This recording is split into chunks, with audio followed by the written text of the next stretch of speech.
दोस्तों जय हिंद। तो कैसे हैं आप लोग? आई होप आप सब बहुत अच्छे होंगे। दोस्तों चलिए हम आपको एक कहानी सुनाते हैं। कहानी का शीर्षक है बुआ जी की आंखें। दोस्तों इससे पहले कि हम आपको कहानी में ले चलें, आप हमारे चैनल को सब्सक्राइब करें और वीडियो को एक लाइक जरूर करें। दोस्तों हमें आपके सब्सक्राइब और लाइक से मोटिवेशन मिलता है। तो चलिए शुरू करते हैं कहानी बुआ जी की आंखें। प्रद्युम्न सिंह नाम का एक राजा था। उसके पास एक हंस था। राजा उसे मोती चुगाया करता और बहुत प्यार से उसका पालन पोषण किया करता। वह हंस नित्य प्रति सायंकाल राजा के महल से उड़कर कभी किसी दिशा में और कभी किसी दिशा में थोड़ा चक्कर काट कर आया करता। एक दिन वह हंस उड़ता हुआ दीवान जी की छत पर जा बैठा। उनकी पुत्रवधू गर्भवती थी। उसने सुन रखा था कि गर्भावस्था में यदि किसी स्त्री को हंस का मांस खाने को मिल जाए तो उसकी होने वाली संतान अत्यंत मेधावी, तेजस्वी और भाग्यशाली होती है। अनायास ही छत पर हंस आया देखकर उसके मुंह में पानी भराया। उसने हंस को पकड़ लिया और रसोई घर में ले जाकर उसे पकाकर खा गई। इस बात का पता न उसने अपनी सास को लगने दिया और न ही ससुर को और न पति को ही, क्योंकि उसे भय था कि अगर राजा को इस बात का सुराग लग गया तो बड़ा अनर्थ हो जाएगा। उधर जब रात होने पर हंस राजमहल में नहीं पहुंचा तो राजा रानी को बहुत चिंता हुई। उनका मन आज व्याकुल हो गया। चारों ओर उसकी खोज में आदमी दौड़ाए गए, लेकिन हंस कहीं हो तब तो मिले। राजा ने अड़ोस पड़ोस के शहरों कस्बों में भी सूचना करवाई कि अगर कोई हंस का पता लगा सके तो राज्य की ओर से उसे बहुत बड़ा पुरस्कार दिया जाएगा। 10-20 दिन निकल गए, कुछ भी पता नहीं लग सका। चूंकि वह हंस राजा और रानी को बहुत प्रिय था, अतः वे उदास रहने लगे। एक दिन एक कुटनी राजा के पास आई और बोली कि वह हंस का पता लगा सकती है, लेकिन उसे थोड़ा सा समय चाहिए। राजा ने कहा, मेरे राज्य के पंडित, ज्योतिषी, हाकिम, हुक्काम और मेरे इतने सारे गुप्तचरों में कोई भी पता नहीं लगा सका, तुम कैसे पता लगा सकोगी? कुटनी ने कहा, मुझे अपनी योग्यता पर विश्वास है। अगर अन्नदाता का हुक्म हो तो एक बार अवसर देके भी आजमा सकते हैं। आप मुझे थोड़ा सा समय दीजिए और आवश्यक धन दे दीजिए, उसे वापस ला सकूं या नहीं, लेकिन मैं आपको विश्वास दिलाती हूं कि उसका अता पता अवश्य ले आऊंगी। राजा ने स्वीकार कर लिया और कुटनी अपने उद्देश्य की सिद्धि के लिए चल पड़ी। सबसे पहले कुटनी ने यह पता लगाया कि शहर के धनिक घरों में कौन कौन स्त्री गर्भवती है। उसे पता था कि गर्भावस्था में किसी स्त्री को यदि हंस का मांस मिल जाए तो वह बिना खाए नहीं रहेगी। साथ ही यह भी जानती थी कि साधारण घर की कोई पत्नी या स्त्री राजा का हंस पकड़ने का साहस नहीं कर सकती। खोजते खोजते उसे पता चला कि दीवान की पुत्रवधू गर्भवती है। अतः उसके मन में संदेह हो गया कि हो सकता है राजा का हंस उड़ते उड़ते किसी दिन इनके घर की छत पर आ गया हो और गर्भावस्था में होने के कारण लोभवश यह स्त्री उसे खा गई हो। कुटनी ने सोचा, किसी भी स्त्री के साथ निकटस्थ मैत्री करने के लिए उसके पीहर के हालचाल जानना आवश्यक है। इसलिए कुटनी उसके पीहर के गांव पहुंची। वहां जाकर उसने पीहर वाले सारे लोगों के नाम धाम तथा उनके घर में बीती हुई खास खास पुरानी घटनाओं की जानकारी ली।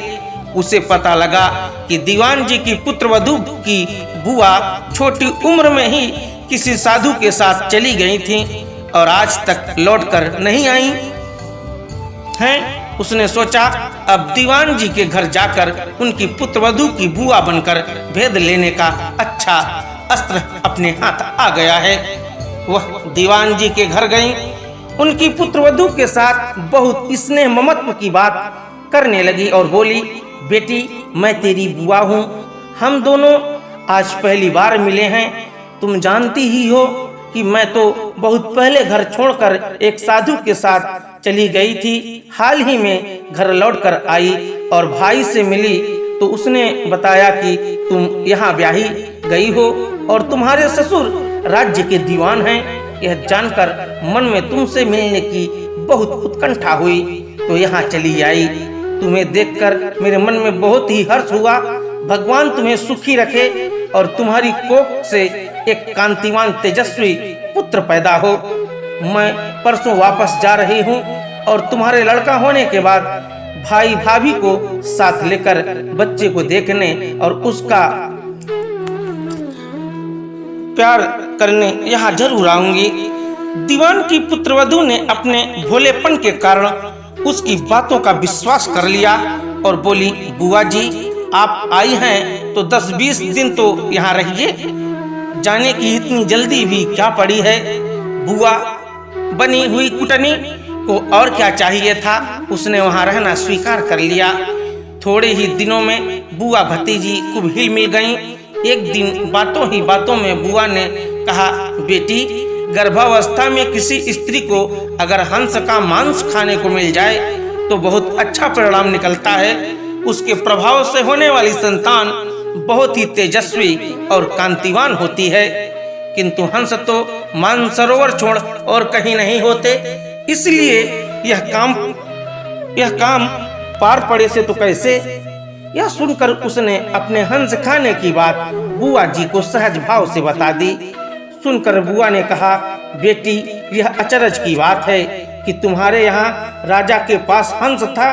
तुमने जो कुछ किया वह बहुत अच्छा किया, किंतु तुम्हें किसी के सामने इस घटना का जिक्र नहीं करना चाहिए, मेरे सामने भी नहीं करना था।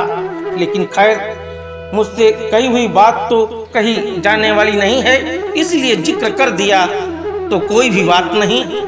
कुछ दिन और बीत गए तब कुटनी ने कहा, बेटी अगर भगवान के सामने तुम हंस खाने की बात स्वीकार कर लो तो हंस की हत्या का पाप तो सिर से उतर ही जाएगा, सुपरिणाम भी द्विगुणित होगा। मंदिर के पुजारी से कहकर मैं ऐसी व्यवस्था कर दूंगी कि जिस वक्त वहां तुम सारी घटना बताकर अपराध स्वीकार करो उस वक्त पुजारी भी वहां नहीं रहे तथा और भी कोई ना रहे, हम दो ही रहेंगी। उसने ऐसा करना स्वीकार कर लिया। कुटनी लुक छिपकर राजा के पास पहुंची और बोली, आपसे वायदा किया था उसके अनुसार हंस का अता पता लगा लाई हूँ। ऐसा कहकर उसने सारी घटना राजा को बताई। राजा ने कहा, इसका प्रमाण क्या है। वह बोली, फला दिन आप मंदिर में आए और हंस खाने वाली स्त्री की स्वीकारोक्ति स्वयं अपने कानों से सुन लें। राजा ने ऐसा करने की हामी भर ली। नियत दिन समय से कुछ पहले पूर्व योजना के अनुसार कुटनी ने राजा को एक जरा ऊंचे स्थान पर रखे हुए एक बड़े से ढोल में छिपा दिया और बुआ भतीजी मंदिर पहुंची। मंदिर का पट खुला था, पुजारी या और दूसरा कोई भी व्यक्ति वहां नहीं था। अब बुआ जी ने शुरू किया, हाँ तो बेटी क्या बात हुई थी उस दिन। दीवान की पुत्रवधू ने घटना आरंभ की। वह थोड़ी सी घटना ही कह पाई थी कि कुटनी ने सोचा राजा ध्यान पूर्वक सुन रहा है कि नहीं, इसलिए वह ढोल की तरफ इशारा करके बोली, ढोल रे ढोल सुन रे बहू का बोल। उसका इतना कहना कि भतीजी का माथा ठनका। उसे वहम हो गया कि हो न हो दाल में कुछ काला है, मालूम होता है मैं तो ठगी गई हूँ। वह चुप हो गई। बुआ बोली, हाँ तो बेटी आगे क्या हुआ। इस पर भतीजी बोली, उसके बाद तो बुआ जी मेरी आंखें खुल गईं, सपना टूट गया। ज्यों ही भतीजी की आंखें खुली त्यों ही बुआ की भी आंखें खुली रह गई। उसके पांव तो भतीजी से भी भारी हो गए और उसके लिए उठकर खड़े होने वाला भी मुश्किल हो गया। तो दोस्तों ये थी कहानी। अगर कहानी आपको अच्छी लगी हो तो आप इस कहानी को अपने दोस्तों के बीच शेयर अवश्य करें। मिलते हैं कल एक नई कहानी के साथ। तब तक के लिए जय हिंद, जय भारत, वंदे मातरम।